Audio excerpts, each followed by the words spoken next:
This is a book called Ruby Valentine Saves the Day. Nana was reading it while she's on vacation.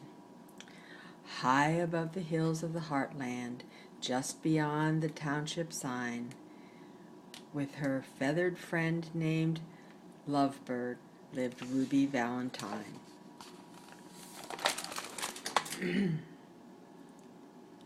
Now, Ruby had a favorite day. It came around once a year.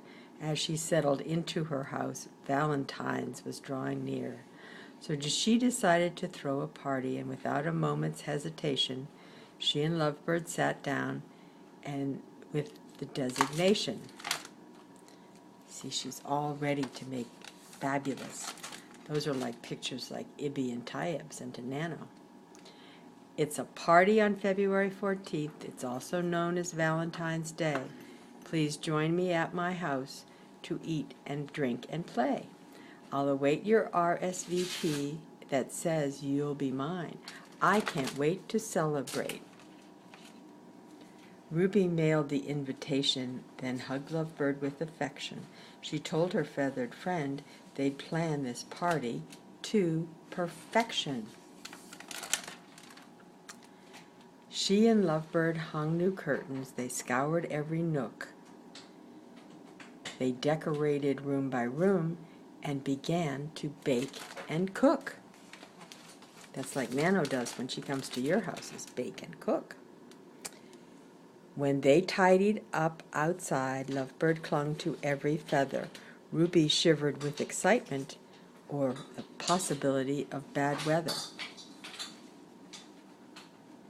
As the special day drew near, Ruby counted RSVPs. She never noticed the thermostat had reached, 32 degrees. Valentine is tomorrow, and I want everything to be just right. Ruby tied her gifts up and her goodie bags nice and tight. Then she kissed Lovebird goodnight. But when Valentine's arrived, it brought something unexpected. Though Ruby planned out most things, there was one thing she neglected. A snowstorm, cried out Ruby. She spent all morning on the phone. No one could make it up the mountain. She'd be celebrating Valentine's alone. My perfect party, she said. Now it won't take place. Lovebird wiped away the tears as they trickled down her face. Then he looked outside the window and said, "Oh, do not despair. If no one can make the party there, let's make the party there." Ruby looked at Lovebird. This wasn't how I'd planned it. Lovebird shook his feathers, but there is no other way. So together Ruby and Lovebird carefully packed their sled. As they set down the mountain, Ruby yelled, "Full steam ahead!" But as they made their way to the heartland, little did they know, they left behind a trail of party fares amidst the ice and snow. "Happy Valentine's Day!" cried Ruby as she went from door to door.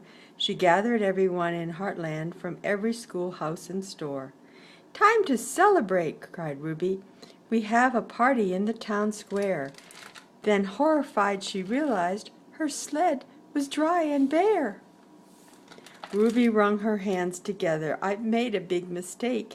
We cannot have a party without presents, cards, or cakes." "Nonsense," said the townspeople. "We'll have fun anyway. As long as we're together, we'll always enjoy the day." So they built a giant snowman, and they all sang around the fire. They sounded so good together, they formed the Heartland Choir.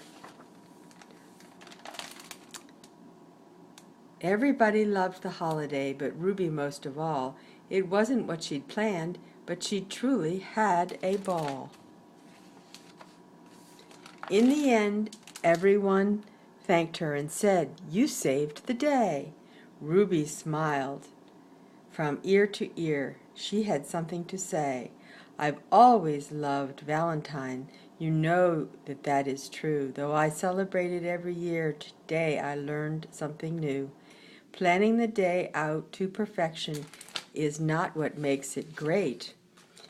If you are with the ones you love, that's all you need to celebrate.